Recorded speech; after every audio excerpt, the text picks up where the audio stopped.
Mesdames, Messieurs, bonjour et bienvenue à la présentation de la une des journaux de ce mercredi 27 mars 2019 que nous démarrons par le quotidien Le Nouvel Observateur. Le Nouvel Observateur qui titre en manchette « Sortie effective de la crise politique ». Tout dépend du bon vouloir du chef de l'État. Sortie effective de la crise politique, tout dépend du bon vouloir du chef de l'État. Toujours avec le Nouvel Observateur qui titre en sous-tribune « Affaire CNSS-BIBE » qui a livré Laurent Metognon et co-inculpé à la BEF et à la commission bancaire de l'UEMOA. Une interrogation à retrouver en sous-tribune du quotidien Le Nouvel Observateur qui titre « Affaire CNSS-BIBE » qui a livré Laurent Metognon et co-inculpé à la BEF et à la commission bancaire de l'UEMOA. Le quotidien revient en pied de page sur l'actualité et titre Assemblée nationale, à quel jeu joue la mouvance? La commission des lois s'en remet à la plénière. Assemblée nationale, à quel jeu joue la mouvance? La commission des lois s'en remet à la plénière. Du Nouvel Observateur, nous passons au confrère de la matinée, le quotidien Le Confrère de la matinée qui revient aussi sur la crise politique au Bénin et titre Talon dans un dilemme. Crise politique au Bénin, talon dans un dilemme. Nous restons avec le confrère de la matinée qui titre à sa tribune Les écureuils sur le chemin de la CAN Égypte 2019. Beaucoup de leçons mais aussi des repères édifiants pour la suite. Le football décrypte l'atmosphère du Bénin. Un public héroïque et magique. Les écureuils sur le chemin de la CAN Égypte 2019. Beaucoup de leçons, mais aussi des repères édifiants pour la suite. Le football décrispe l'atmosphère au Bénin. Un public héroïque et magique. Le confrère de la matinée préfère aussi parler de l'économie nationale en titrant La Sonacop au bord du gouffre. Économie nationale, la Sonacop au bord du gouffre. C'est bien une interrogation à la une du confrère de la matinée. Économie nationale, la Sonacop au bord du gouffre. Et puis nous passons à l'événement précis qui titre en manchette Impasse électorale au Bénin. La commission des lois divisée sur les deux propositions. Prof Dandignon réagit et propose une porte de sortie. Impasse électorale au Bénin. La commission des lois divisée sur les deux propositions. Application stricte des dispositions de la nouvelle charte des partis le 17 mars 2019. L'intégralité des partis politiques dissous. Plus de 61% créés sous Yahi. Liste à voir dans le quotidien. L'événement précis de ce jour qui revient sur la bavure policière au stade de l'Amitié et nous renseigne. Un témoin raconte le drame de lourdes sanctions à la police. Et en pied de page, l'événement précis nous parle de la coopération bénino-marocaine. Agbelonsi signe plusieurs accords de développement. L'actualité succède à l'événement précis et titre en manchette dématérialisation de la gestion des évacuations sanitaires, une option avantageuse pour la santé des Béninois. Bénéfices d'expertise, réduction de délais et coûts avantageux. Porte de sortie de l'impasse électorale, ultime tournant du consensus au Parlement demain. Porte de sortie de l'impasse électorale, ultime tournant du consensus au Parlement demain. Le leader du jour prend la place de l'actualité. Le leader du jour titre à sa tribune recherche de solutions parlementaires pour une sortie de la crise préélectorale. La fumée blanche tarde à sortir de l'Assemblée nationale. La commission des lois renvoie l'étude du dossier à la plénière. La fumée blanche tarde à sortir de l'Assemblée nationale. La commission des lois renvoie l'étude du dossier à la plénière. Et puis nous passons au quotidien le meilleur qui revient sur l'activité manutentionnaire et portuaire au Bénin. La Sobemap célèbre ses 50 ans d'existence ce jour. Supposé cas de décès après la dernière campagne de vaccination contre la rougeole et la rubéole. Le ministre Benjamin Rompati explique et rassure les populations. La presse du jour, pour poursuivre la présentation de la une des journaux de ce jour, la presse du jour, titre: électrification en milieu rural sous la rupture, Béco éclairé depuis hier. Appui aux communes du Bénin, bientôt les aguégués assainis et désenclavés. En pied de page, la presse du jour nous propose un titre sur l'actualité législative du 28 avril 2019. L'Assemblée nationale bloque les activités de la Sénat. Législative du 28 avril 2019, l'Assemblée nationale bloque les activités de la Sénat. Les quatre vérités qui titrent: débat sur la réforme de la classe politique au Bénin, l'opinion internationale manipulée, une interrogation à retrouver à la une du quotidien Les quatre vérités. Au départ social-démocrate avec le parti MPS, le président Daniel Eda et des patriotes créent le parti solidariste. Nord-Bénin Info.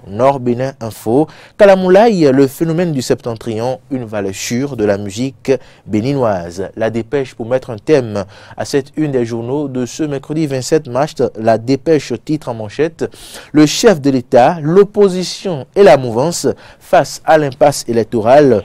Qui veut la crise? Le chef de l'État, l'opposition et la mouvance face à l'impasse électorale. Qui veut la crise? Une interrogation à retrouver à la une du quotidien La Dépêche. Et toujours sur l'actualité électorale, obtention du quitus fiscal, les mésaventures de Galiou Soglou. Obtention du quitus fiscal, les mésaventures de Galiou Soglou. Eh bien, c'est ici que s'achève la présentation de la une des journaux de ce mercredi 27 mars 2019. Merci de l'avoir suivi. Frédéric Serment, merci pour les détails apportés par les quotidiens. Ce matin, justement, les confrères sont revenus sur la crise ou la situation à l'Assemblée nationale qui devrait bien se réunir depuis le mardi dernier pour étudier la loi dérogatoire à propos de la charte des partis politiques, la nouvelle charte bien sûr, et puis le code électoral, séance renvoyée pour demain jeudi. Beaucoup de quotidiens sont revenus sur la situation à l'Assemblée, à quel jeu joue l'Assemblée, mais la dépêche justement, qui a titré qui veut la crise, on peut se poser la question de savoir, ou on peut le dire autrement. C'est vrai que la dépêche, j'apprécie très souvent le style, ça n'a rien à voir avec la position du journal. Voilà, je n'ai pas de couleur politique de toute façon. Mais la dépêche qui titre ce matin: le chef de l'État, l'opposition et la mouvance face à l'impasse électorale. Qui veut de la crise? C'est une interrogation. Ou à qui? On peut reprendre autrement. Profite de la crise. Bien évidemment, vous savez, cette crise électorale dure depuis déjà un bon moment et nous avions cru il y a quelques jours que la solution viendrait directement du Parlement. Et d'ailleurs, nous croyons toujours que la solution va venir du Parlement. Mais le timing du Parlement n'était pas le nôtre, nous qui étions très pressés d'avoir des solutions pour conjuguer cette crise au passé. C'est pourquoi le leader du jour titre la fumée blanche tarde à venir. Mais là, je crois que le processus est en cours. Vous savez, il y a eu un petit problème sur les propositions.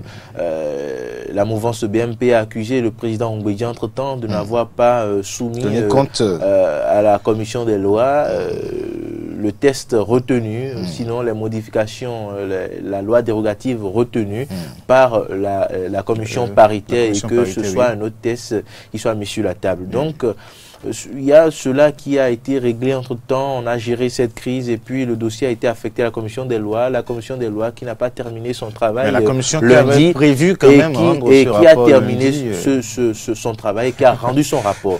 Elle a rendu son rapport et demain jeudi, je crois que ce rapport sera en plénière et que les députés doivent en discuter. Donc attendons demain pour voir s'il y a un double jeu au Parlement.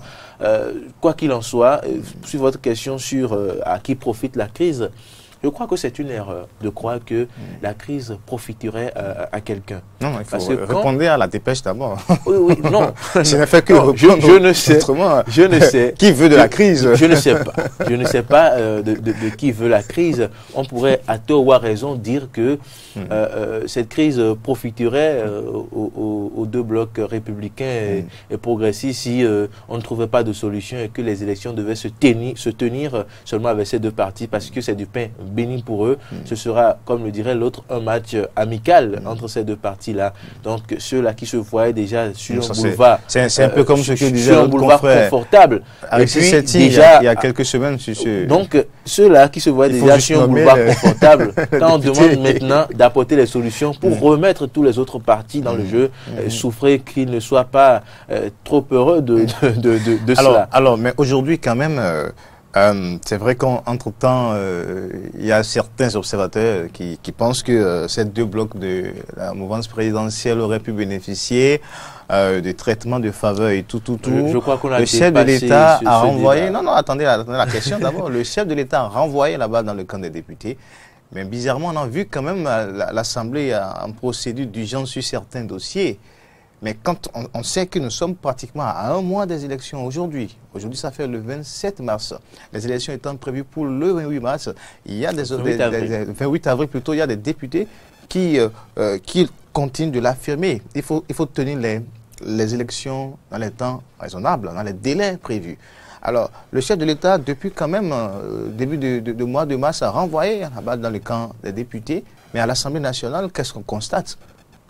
Il y a un jeu c'est comme un jeu de ping-pong. Est-ce que c'est exprès? Je crois qu'objectivement, l'opposition gagnerait. Les autres partis gagneraient à ce que des solutions soient trouvées pour sortir de l'impasse politique parce qu'il y aurait dès lors des élections inclusives auxquelles ces partis participeront.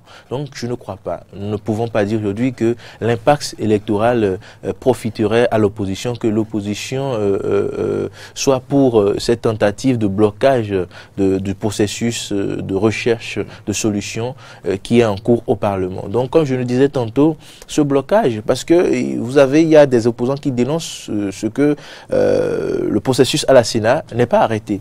La Sénat déroule son calendrier normalement et pendant ce temps, on recherche des solutions, il y a des blocages et au cas où il y aura totalement de blocage et que d'ici le 28 avril, il n'y aurait pas de solution, la Sénat déroulera normalement son calendrier.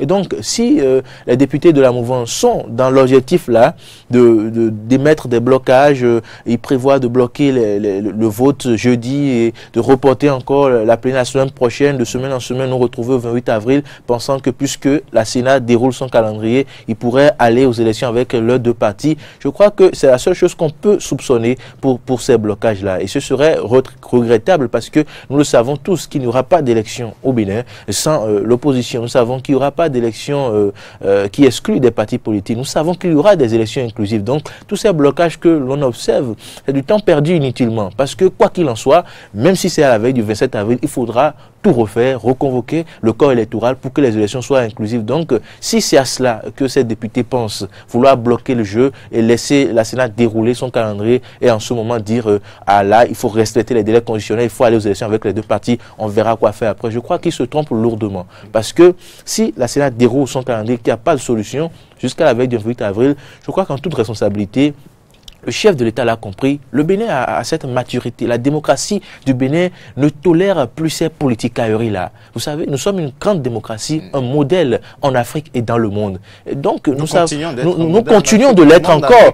Quoi qu'il y a des assauts répétés contre cette démocratie, parce que, à tort ou à raison, certains pensent que cette démocratie n'est pas celle qu'il nous faut, alors que cette démocratie nous a permis, en 29 ans, d'organiser des élections régulières et d'avoir la paix et une stabilité.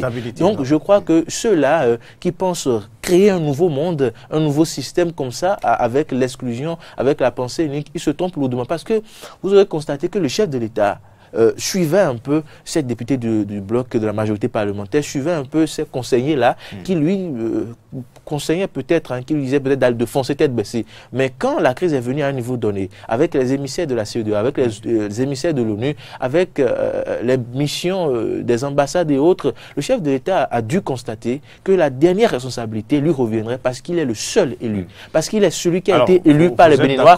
Et à ce moment, vous avez constaté, lors de la deuxième rencontre avec la classe politique, qu'il a pris ses responsabilités en disant qu'il fallait avoir des élections inclusives. Il a lancé la balle dans le camp de la majorité parlementaire. Mais cela ne bénéficie forcément pas à cette majorité. Mais est-ce que ce n'était peut-être pas un comportement devant la presse, l'opinion publique nationale et autres? Parce que, non, attendez, quand un quotidien dit ce matin que tout dépend, par exemple, du chef de l'État, alors est-ce que dans les coulisses, le chef de l'État a peut-être également donné les consignes qu'il fallait? Parce que là, quand vous prenez le jeu des députés à l'Assemblée, aujourd'hui, c'est un jeu de quoi? C'est le BMP qui impose aujourd'hui son veto et le rythme. Alors, le chef de l'État qui publiquement a montré quand même sa volonté de pouvoir associer toute la classe politique, tous les partis pour effectivement une élection inclusive.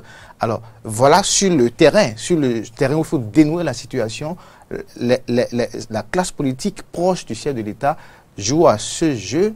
Est-ce que le chef de l'État aurait effectivement donné les consignes qu'il faut? Parce que il faut quand même respecter la volonté du leader. Est-ce que le camp aujourd'hui, le BMP aujourd'hui est en train de désobéir à son leader? C'est ça aussi, hein, c'est un avis. C'est un avis et nous ne serons pas naïfs ici en disant que c'est impossible, que le chef de l'État ne saurait se donner à ce jeu. Nous sommes en politique et vous savez que tous les coups sont permis et que pour refaire son image, le chef de l'État pourrait en public dire « je veux des élections inclusives » et en coulisses faire autre chose. Mais d'abord, nous ne pouvons que nous en tenir à ce que nous avons en public. Les faits nous démontrent que le chef de l'État a dégagé sa responsabilité en affirmant devant le monde qu'il souhaite des élections inclusives en confiant une mission à l'Assemblée. Donc, même si en coulisses, il donnait l'ordre, pas l'ordre, il conseillait aux députés de bloquer cela, lui, il a dégagé sa responsabilité en public. Ce sont les députés qui vont emporter, en cas de crise préélectorale, en cas de conflit, en cas de je ne sais quoi, nous n'espérons pas cela, en cas de cela, en son temps, il dira que ce sont les députés qui n'ont pas joué leur rôle. Et le chef de l'État n'est pas un député. Les députés sont là et leur rôle, ils doivent jouer leur rôle parfaitement. Donc le chef de l'État a dégagé sa responsabilité. Voilà. Quoi qu'ils aient reçu comme consigne en coulisses, je crois qu'ils doivent aussi, comme le chef de l'État, se rendre compte de la responsabilité qui est la leur et convenablement nous sortir de l'impasse électorale. Le nouvel observateur a certainement dit certainement une certaine vérité aussi en titrant que tout dépend de la volonté du chef d'État. Mais on a suivi également Joël Aïvo qui pense que aussi qu'il faut ramener les choses à la Cour constitutionnelle. Que la clé pour la solution à l'impasse actuelle pourrait aussi venir de la Cour constitutionnelle. Vous savez, la Cour constitutionnelle joue un rôle de régulation des institutions, veille au bon fonctionnement des institutions, etc. Donc je crois que la Cour constitutionnelle, en prévision à l'impasse électorale qui pourrait venir si nous n'organisons pas ces élections-là, pourrait s'auto-saisir, ou bien si l'Assemblée saisit la Cour, pourrait prendre une décision pour reporter les élections, pour quand même, à travers des mécanismes, permettre aux institutions de revoir les choses. Donc c'est pas la première fois que la Cour constitutionnelle a reporté les élections. Il y a une décision, j'ai oublié cette décision-là, concernant les dernières législatives, je crois, ou bien la présidentielle.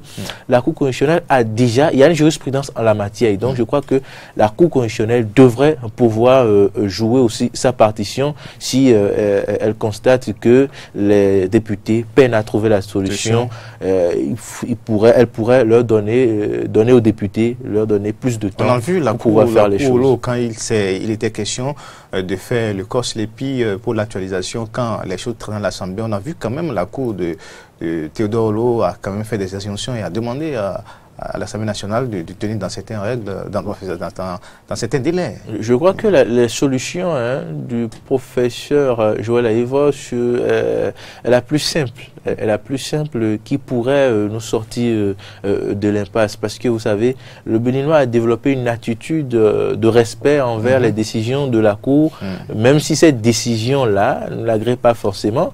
On juge, on critique ces décisions, mais on respecte ces décisions parce que les décisions de la Cour sont sans recours. Donc, quand la Cour constitutionnelle a inventé son certificat de conformité, qui n'était dans aucun texte de loi, a inventé cela, tout le monde a inventé parce que la loi qui définit les pièces à déposer pour les élections n'a pas prévu ce certificat de conformité parmi les pièces. Et je crois même que cette crise électorale vient de la Cour constitutionnelle. C'est la Cour constitutionnelle qui a créé cette crise électorale en inventant ce certificat de conformité-là.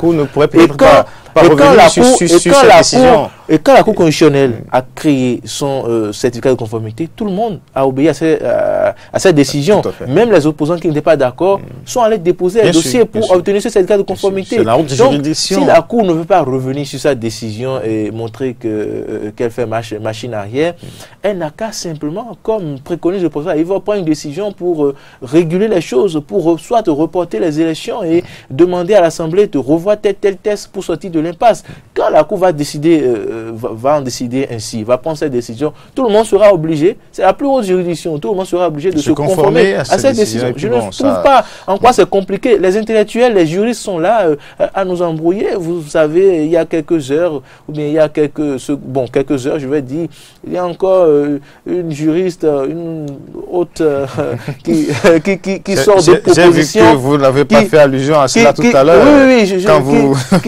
Qui propose d'autres solutions contre la... Ce n'est pas le moment d'embrouiller les citoyens, de servir de lance-roquettes aux gens, de venir contrer les propositions de Haïva et de venir faire l'esprit de jouer aux intellectuels, de venir jouer sur les tests comme les juristes le savent pour embrouiller les peuples. Non, nous sommes dans une situation qui menace tout le monde. Parce que quand ça va éclater, que personne ne pense qu'il sera épargné. Une proposition a été donnée par le professeur Haïva. Cette proposition est claire, elle est simple. Qu'est-ce que ça coûte à la Cour constitutionnelle de prendre ces dispositions? Et ça nous sert à quoi qu'un autre professeur vienne nous dire que ce n'est pas la solution, c'est à tort, etc. Je crois que nous n'en sommes pas là. Elle pouvait faire économie de parole et ne pas faire cette sortie qui est vraiment ratée. Merci Fréjus Servolan. Rapidement, un mot, hein. L'euphorie continue, hein. Les écureuils à la canne. Bon, c'est vrai qu'on dénonce un peu le drame de la qualification. Je crois qu'il faut commencer par là et condamner les pertes en vie humaine, les blessés, témoigner nos condoléances envers vous êtes aussi de la vie. C'est les familles. La police n'avait pas joué son rôle, les vies policières. Vous savez, ce n'est pas facile. Nous ne pouvons pas être là maintenant pour dire que la police n'a pas joué son rôle. Justement. Nous n'étions pas témoins des faits. Est-ce que les flics se sentaient vraiment menacés? Parce que lors de ces événements, vous voyez, il y a un zèle qui emporte les citoyens, c'est l'euphorie. Et si le policier n'avait pas réagi, il y avait vraiment débordement ce jour-là et que le policier avait été attaqué, l'arme empruntée, qu'est-ce qu'on aurait dit? Nous n'avons pas tous les éléments pour apprécier de ce qui avait bavure policière ou pas. Ce que nous pouvons dire, c'est qu'en de pareilles circonstances à l'avenir, que le recours à l'arme soit la dernière option. La dernière option, c'est d'inviter aussi les citoyens à respecter les injonctions des forces de l'ordre. Quand vous êtes face à une force de l'ordre qui a l'arme à la main, qui peut en faire usage à tout moment, quand ce dernier vous donne l'injonction, arrêtez-vous. Il faut respecter les injonctions. Il faut respecter cela d'abord, quitte à porter plainte, faire des réclamations et autres. On n'affronte pas la force publique, on n'affronte pas l'arme. Et les policiers aussi doivent le savoir. Je crois que Ariel Setin le disait la fois dernière, et je suis d'accord avec lui. Sinon, si ce n'est pas lui, ce serait mourir. Nos forces de l'ordre aussi parfois, je ne sais pas avec quel esprit, ils ne sont pas toujours dans leur bain et parfois leurs interventions face aux citoyens ressemblent parfois de l'agression et les citoyens conçoivent ça mal. Les forces de l'ordre doivent comprendre qu'ils ne sont pas d'abord dans un rôle de répression, mais qui sont d'abord dans un rôle d'éducation. Et il faut saluer cela de jour en jour. De nos jours, on constate que nos forces de l'ordre sont un peu plus dans cette politique-là d'éduquer les citoyens. Vous avez vu avec l'opération Rouler à droite, ces forces de l'ordre qui aident les enfants à traverser, qui conseillent autres là. Et nous devons les encourager dans cette posture que la violence et que la répression ne soient pas leur première option. Le prix de la qualification, hein, 2 morts. De toute façon, nous condamnons et puis condoléances. Bon, après tout ça, nous espérons que les écureuils n'iront pas faire de la figuration aussi. C'est de ça qu'il s'agit, qui ne seront pas donnés universels de points et qui doivent bien se préparer pour être au top niveau parce que les équipes qui vont rencontrer là-bas sont des équipes très bien préparées. Le niveau du football béninois, hein, vu ce que nous avons constaté ce dimanche au stade Mathieu Kirikou, je crois que le Bénin n'est plus aujourd'hui cette équipe distributrice de points. Nous disons cela sur ce match avec le Togo. Attendez-vous au premier match des écureuils en Algérie. Dès qu'il y aura, les écureuils vont perdre leur premier match et rentreront très tôt. Vous allez voir. Avec les Fennecs, vous allez voir. Pourquoi pas. Vous allez voir les critiques. Aujourd'hui, on félicite le gouvernement, Omeki, les écureuils, etc. Vous savez, tout le monde est content, on félicite. Quand ils feront des erreurs là-bas, vous verrez ces mêmes acteurs descendre de la fédération béninoise, descendre le ministre, réclamer la démission du ministre, réclamer la dissolution de la fédération béninoise de football, etc., etc. Pour ne pas en venir là, nous avons le temps avant de partir. Il faut que très tôt, l'entraîneur, le gouvernement puisse mettre tous les moyens en œuvre pour préparer physiquement et tactiquement il y a une équipe africaine qui constitue toujours une bête noire pour les écureuils. Et si les écureuils ne se retrouvaient peut-être pas dans le groupe de cette équipe, c'est le Mali. C'est le Mali qui a toujours été, oui, cette bête noire. Le Bénin n'arrive jamais à réussir ces matchs comme ça. Nous sommes dans la rupture, nous allons rompre avec cette malédiction. Donc il faut rompre avec cette malédiction, justement. Nous sommes optimistes et nous continuons à soutenir les écureuils du Bénin qui pourront quand même...